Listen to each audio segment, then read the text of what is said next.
Oh, it's Mr. McFeely. I have seen the future, and he was wearing number 5, and I ain't talking about Robbie Grimsley, folks. Took out the muffins, took out the trail mix, took out the cookies. They stole the monster cookies. Wow, that's awesome. That is so awesome. Let's do some broadcasting.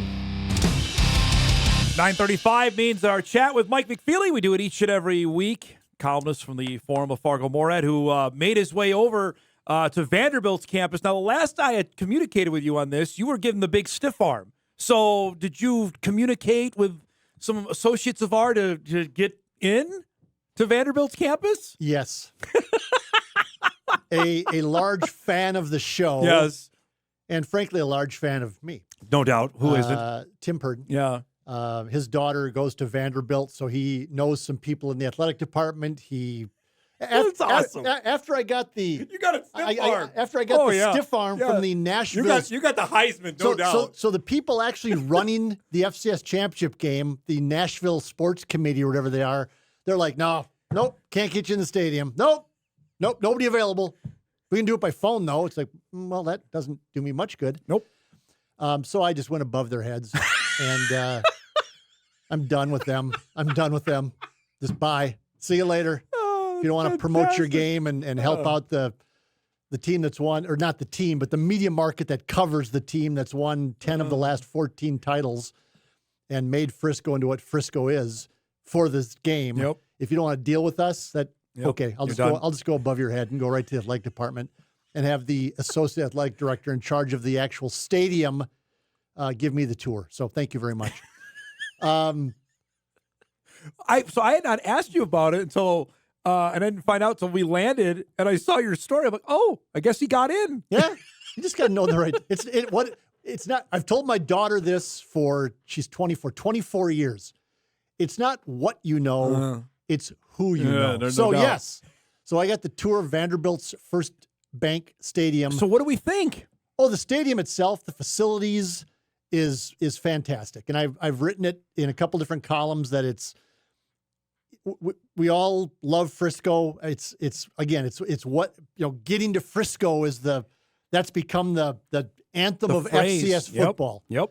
And as I said, North Dakota State turned it into a thing by bringing, 15,000 people down there the first couple of years they were down there. You and I both have a soft spot in our heart for Frisco. We like it. It's great. We got to know people. We got to know the lay of the land. We got to know some restaurants. Certainly got to know some restaurants. All of those things. But the Vanderbilt Stadium is terrific. Yeah. It's a real football stadium. It's a football stadium. Yep. And with the renovations and turf. It's turf. It's not grass, so we can stop that whole debacle. Of talking about that every year, whether it was a story or not. We still talked about it. And so it's that part of it's going to be great. The Vanderbilt campus is beautiful. Just the whole atmosphere. It's a college campus. It's not out in the middle of a field, which is basically what the Frisco Sports Complex is. It's out along the Dallas North Tollway, and it's just wide open spaces forever. And there's really no central area. No. Now, around the stadium, it's a college campus, so there's not stuff there. There's a couple of restaurants and bars. There are some real nice hotels within a block or two away from the stadium. But the action, like it is in Frisco, by the way, the action is 4 or 5 miles away, 3 or 4 miles away. Broadway's a ways from the campus. Yes, Broadway, I think, is 4 miles from the campus, which is it's not walkable. I guess you could. Depends on how dedicated you are. Yeah. I ain't doing it. But you can Uber there for $5 or $10 or whatever it is.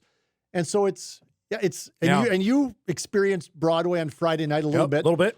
And so that's just a whole different scene, man. Yeah. That's I have not been to Nashville before Friday and Saturday, and that was and I'm no prude. I've been around a little bit. I've enjoyed some things in life, and that was like, wow. Yeah. Holy man. Creepers. Yeah, it was bumping sensory at 7 o'clock. Overload. Yeah, there was a lot of that. And I was smart enough to get out of there by 10 o'clock or so. I was told I made a good decision. I didn't. Dave Sampson and I, the photographer from the Forum, were just walking around. I had a couple beers and saw some Bison fans. large fans of my appearances on these shows. Really? On your show. Is Yes. that right? Every single person I talked to in the whatever the Bison party zone thing was. Is that right? Yes. Wow. Yes. That's fantastic. Yeah, I mean, we appreciate them watching. Yeah. That's great. I appreciate them appreciating me. So I asked Kolpak this. I'll ask you because you wrote the story. Is the game ever going to go back to Frisco after seeing? Oh, there's always the the possibility. Yeah, yes, and there's always that possibility. I mean, it's a bidding process. Yep. And I think that I think it was Ty Halpin last year at the NCAA when I talked to him after their press conference down there. Yeah. He said, I mean, they've kind of laid the red carpet out for us for 15 years here, and they've kind of made this game into what this game is. Yep. He goes, that has to count for something, doesn't it? You know, and so, you know, I wouldn't say it's never going back, but it's going to be a different experience for whichever teams get down there. Yeah. And right now it looks like there's about 4 teams, maybe 5 that have any chance at all of getting to Frisco.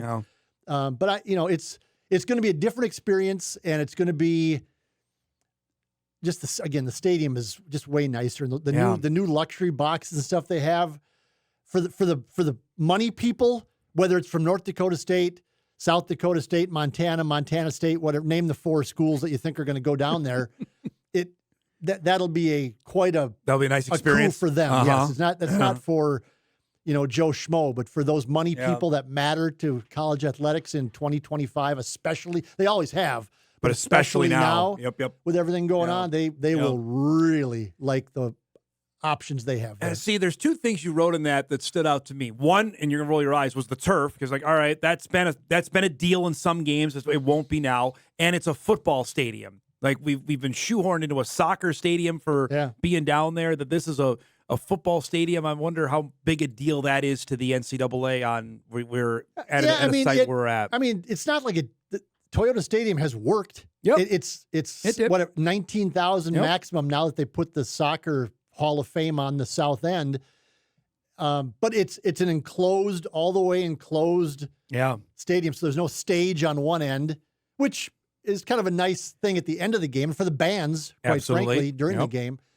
But the Frisco it's a soccer stadium, so it's very much a gradual grade down from the top row down to the field. Yep. This has a couple of decks on it. I was gonna say there's an upper deck. To the stadium. And so there's not a bad seat in Frisco. There isn't. No. I mean, I've walked around the whole stadium during the game and sat in different places, and there's no. You can see the game well from pretty good, and you feel like you're fairly close everywhere in that stadium.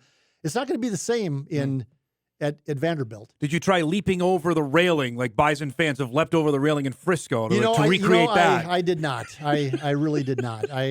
We'll see. They have ways to get onto the field. Maybe they don't want people on the field. Yeah. Well, they don't let them on the field in SEC games. You get a heavy fine for that. So. Yeah. And the tailgating thing is going to be interesting too, because again, that was my last question. As I wrote, around Frisco is just wide open parking lots, and so the tailgating and the pregame stuff is really easy.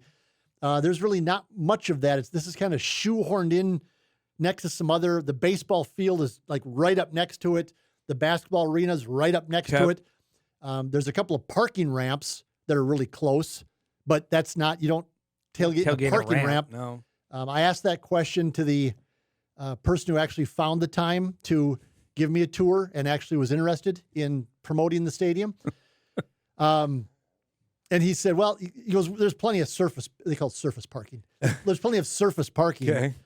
He goes, we'll work with the company that we contract with for our parking lots to make sure everybody has enough room to tailgate, but it's not going to be right at the stadium. Okay.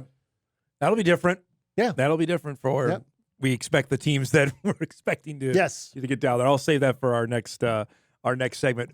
The whole Nashville experience, you mentioned we were out Friday night for a bit. The game itself was what we thought it was going to be. I think even worse. Yeah, it might have been. Was it worth the trip? Like to go and do this? Yeah, they kept saying 10,000 people. There wasn't even close to 10,000 people. Nope. I went back and watched some of the TV replay, and I kept getting text messages during the game going, my God, is there anybody there? Yeah. I mean, and when they did a wide shot, it looked empty. Not good. Yeah. I mean, it was, and there was probably, I was told the turnstile count was 5,000.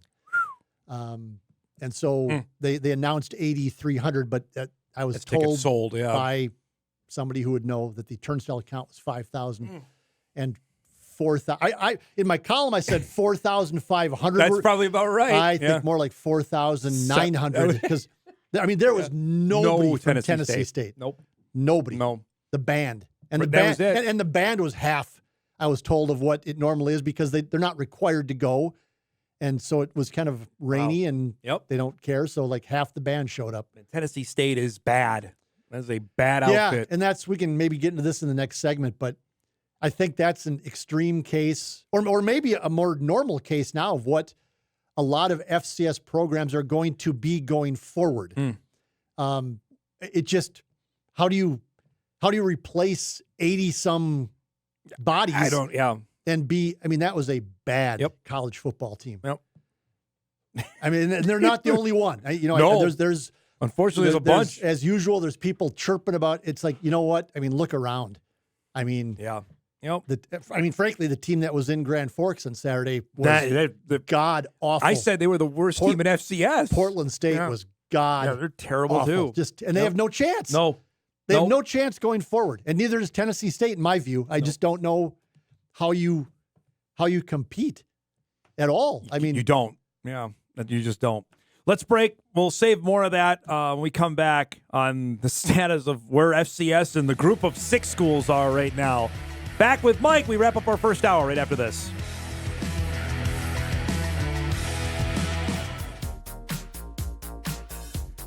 All right, wrapping up our first hour. Steve Lockway going to join us in about 40 minutes. Dragons are rolling 2-0, home opener this weekend. Against Winona State, the hated Warriors. Winona's been a thorn in their side for the Dragons over the last few years, so we'll see. It's the NSIC, baby. You never know. Other than Mankato State, you just never know.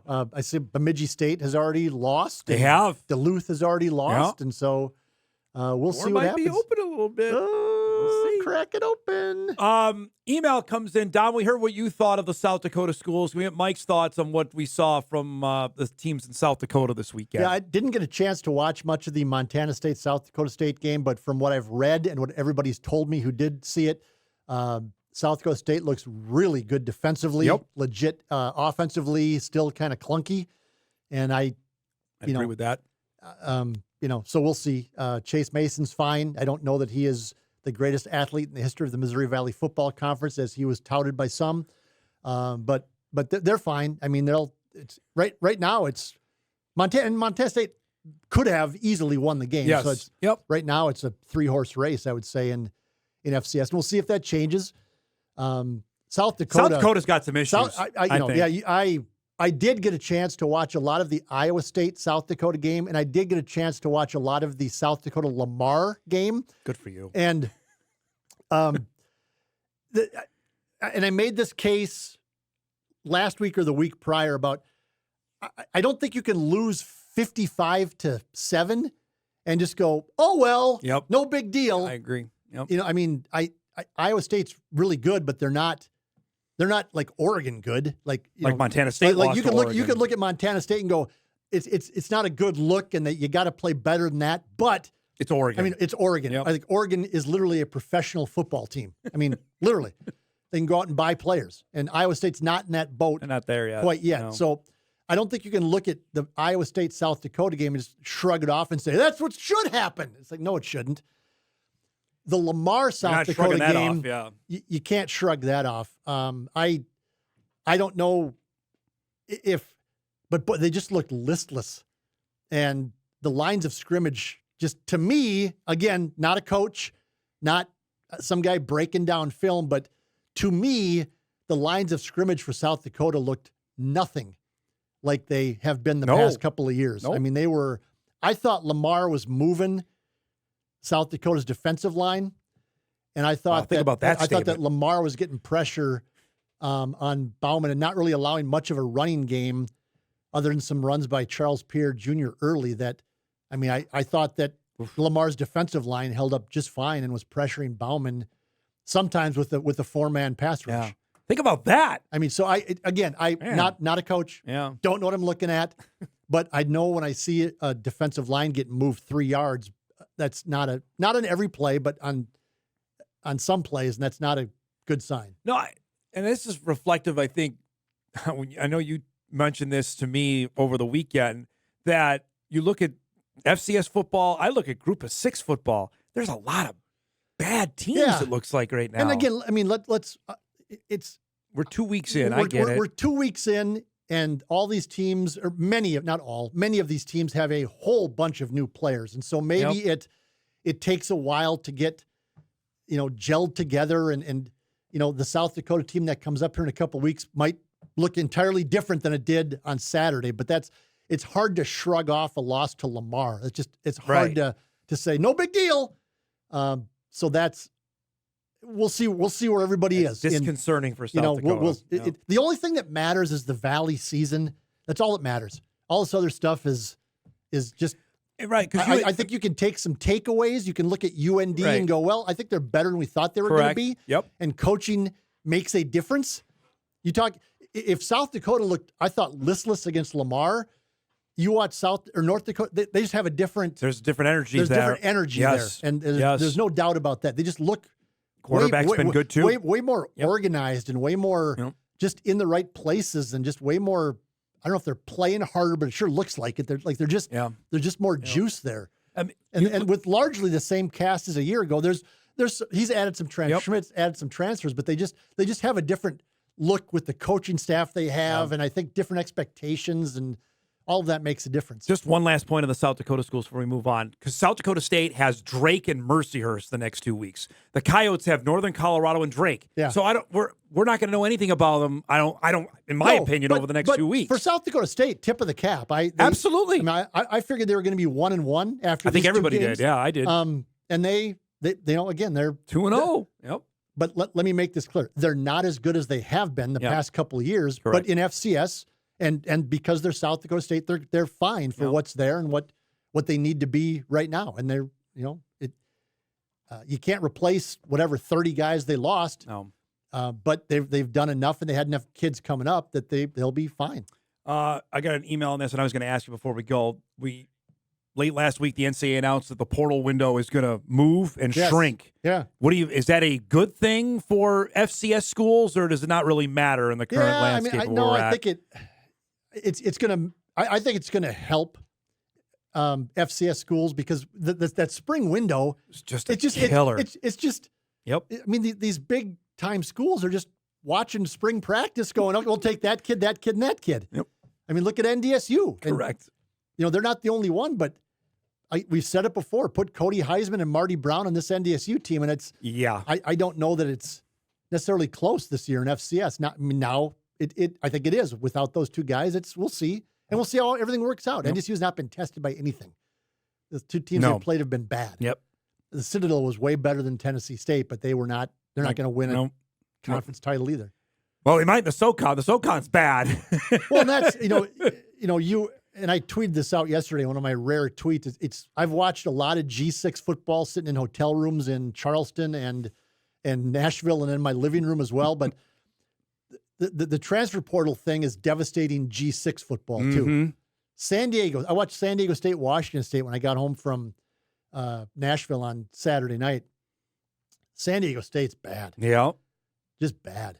And they lost a ton of guys too. Jeepers creepers. And, Washington State brought in 30 jackrabbits. Washington State is no great shakes either. But I mean, well, Marshall lost to Missouri State, and Marshall, which was a 10-3 team last year and good. Lost everybody, and they lost to Missouri freaking State. I mean, it's just G6 football. And Marshall's has a great tradition of football. Correct. And they care about football, and they won the Sun Belt last year. Correct. And they lost to Missouri freaking State. Yeah, it's bad. It's just something's got to happen. And the Mountain West is not good. The Mountain West from top to bottom is we've bad. Right. We've kind of rallied behind. It's pretty good football. Wyoming's Colorado bad. State. Colorado State should have lost to Northern Colorado, who hasn't won a game in 32 years. I mean, my God. I mean, it's so. Here's let me wrap it up with this because I'm always going to go back to this. For any of you jamokes who sit there and go, "Oh, NDSU would only finish 5-7 in the FBS," they would win the Mountain West. Them and Boise State. NDSU and Boise State would battle it out in the Mountain West. Yeah. And NDSU would have no problem. I shouldn't say no problem. They would strongly compete and pound, frankly, as would South Dakota State, as would Montana State. Montana, who knows on them, but it's if you think that somehow NDSU couldn't compete in the G6, watch the games. Yeah, pay attention. Watch the games that are on television and go, okay, maybe they're not that great, especially now. You can't keep anybody. No, nobody. The G6, you can't keep anybody there. Nope. If there's a kid in wherever, San Jose, that can play, he ain't staying in San Jose. They have zero NIL. San Diego State has this many NIL dollars, and their facilities are crap. Mm-hmm. It's in a great location. Yeah, you're in San Jose, California. It's not a great football program. Nope. Ence's team is 2-1, by the way. Yeah, Fresno they knocked off Oregon State on the road. Speaking of a team that has just fallen off, the Oregon State's off, and they were good. They were a good G5 program. They are terrible now in this new world. And with that, watch the games is right. Yes, exactly. Good stuff as always, bud. Thanks for coming by. Thank you. We'll see you on Saturday. Mike McFeely joining us each and every Tuesday at 9:35. We'll break. Come White back. Uniforms. Very excited. I didn't say anything about White uniforms. Hour 2 coming up. Claire Stern on her decision to step away from Bison basketball. Coming up, we come back.